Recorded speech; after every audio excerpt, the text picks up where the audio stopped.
Hello students, welcome to my YouTube channel.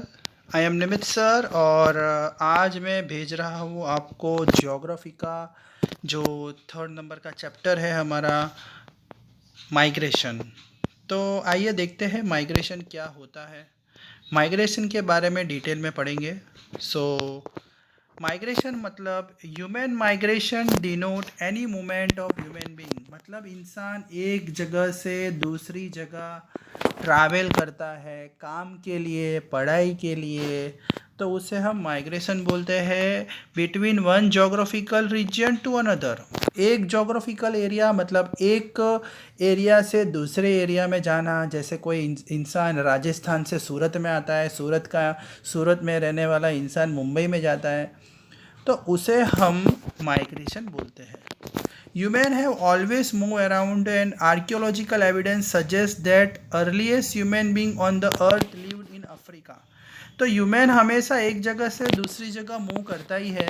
मतलब इंसान की ये फितरत होती है कि इंसान हमेशा एक जगह पे नहीं रहता, इधर उधर भटकता रहता है। और पहले के जो हमारे अर्ली ह्यूमन थे, जो लोग खाना बनाना नहीं जानते थे, तो वो खाने की तलाश में, फूड की तलाश में एक जगह से दूसरी जगह मूव करते थे। और पहले माना जाता है जो अर्लीस्ट ह्यूमन बींग हुए वो अफ्रीका में पैदा हुए थे। फिर वो अलग अलग जगह पे जाके सेटल हो गए। They move and settle and move again over many thousand of years.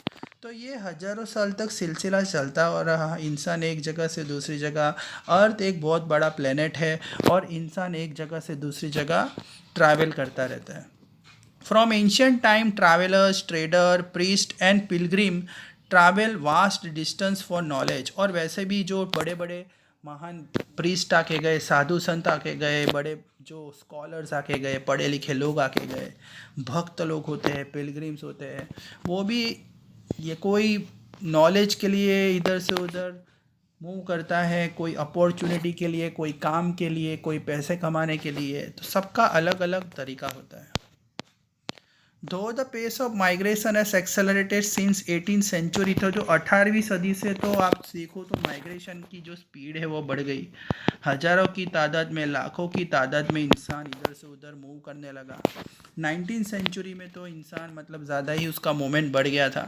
पहले स्लेव ट्रेड होता था, गुलामों को एक जगह से दूसरी जगह ले जाया जाता था। जो राजा होते थे, ब्रिटिशर्स जो ऑफिसर्स होते थे, वो स्लेव्स को दूसरी जगह से, जैसे अफ्रीका से, अपने यहाँ बुलाते थे जो सस्ते में काम करे।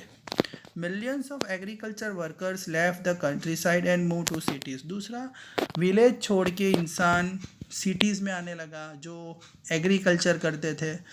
क्योंकि इससे हुआ क्या, अर्बनाइजेशन बढ़ गया। अर्बनाइजेशन का मतलब होता है सिटी।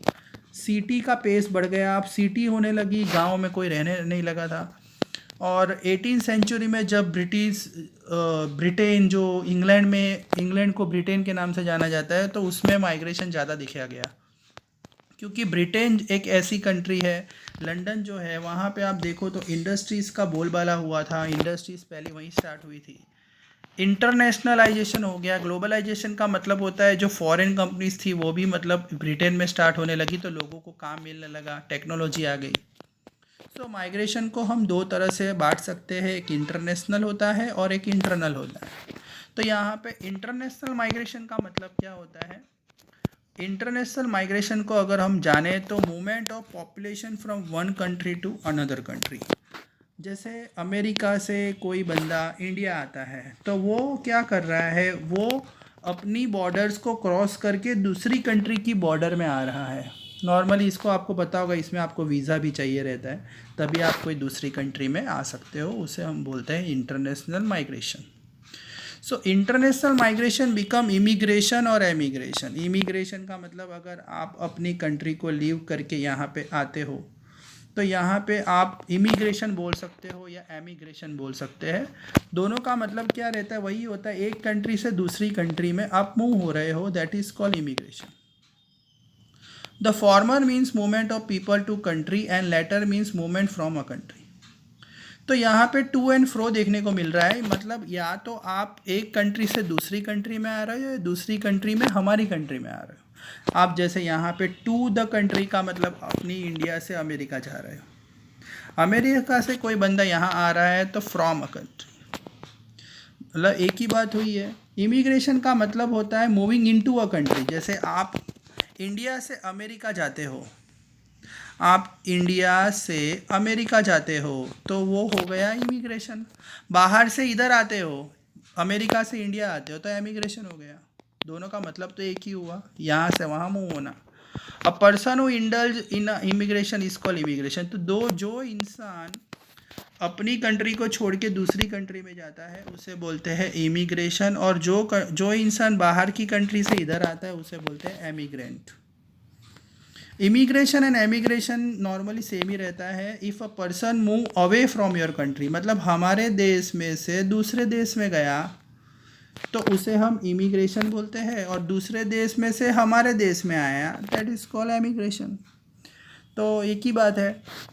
सो 19th सेंचुरी में India many Indians migrate to Mauritius. अब ये जो 19वीं सदी थी तो बहुत सारे इंडियन अपना देश छोड़ के बर्मा चले गए, मॉरिशियस चले गए, बिकॉज वहाँ पे मजदूरी का काम ज़्यादा मिल रहा था। वहाँ पे जाके वो हमेशा के लिए सेटल हो गए।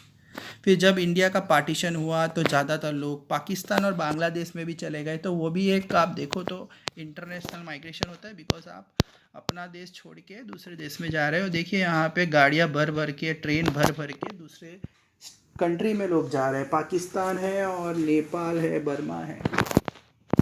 Brain drain is the migration of skill labour, human resources. Train and skill professional are needed in every part of the world. देखो पढ़े लिखे लोगों की तो बोलबाला पूरी दुनिया में है। Better standard of living and high salary.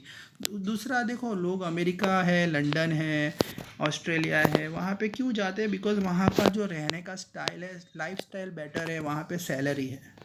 तो इंसान अपना देश छोड़ के दूसरी देश में जाता है बिकॉज वहाँ पे टेक्नोलॉजी भी है, सैलरी भी ज़्यादा है, इसलिए लोग अमेरिका ज़्यादा जाते हैं।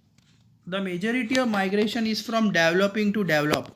हमारा देश अभी तरक्की कर रहा है पर अमेरिका ऑलरेडी कर चुका है, तो इसलिए लोग वहाँ पे अमेरिका जाना ज़्यादा पसंद करते हैं बिकॉज वो ज़्यादा डेवलप है।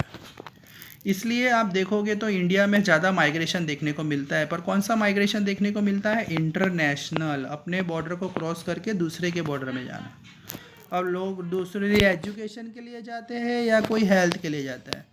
तो इससे होता क्या, हमें तो लॉस होता है, क्योंकि अगर पढ़े लिखे लोग दूसरी कंट्री में जाएंगे तो इंडिया को तो बहुत बड़ा फटका लगेगा। क्योंकि जो हाई स्किल लोग होते हैं, जो टैलेंटेड लोग होते हैं, वो क्या करते हैं, एजुकेशन और ट्रेनिंग के लिए दूसरी कंट्री में जाते हैं, है ना। तो स्टूडेंट्स यहाँ पे आज जो लिखवाया है, जो समझाया है, वो लिखना है आपको, और कोई डाउट हो तो कमेंट कीजिएगा। ओके, और अच्छा लगे तो लाइक और सब्सक्राइब ज़रूर कीजिएगा। Thank you.